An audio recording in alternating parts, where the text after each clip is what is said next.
сосын Америкаға барып жұмыс істеп келдім.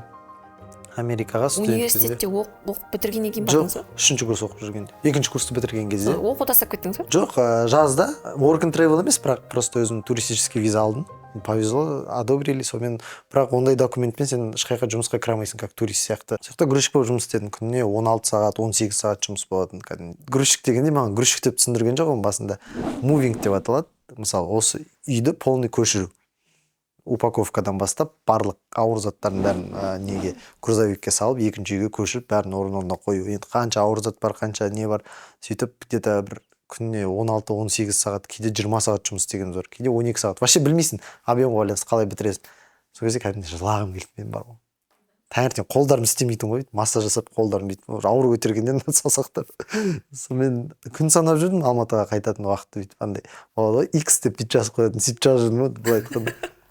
Сол керек ақшамды таптым, $10,000 аса таптым негізі.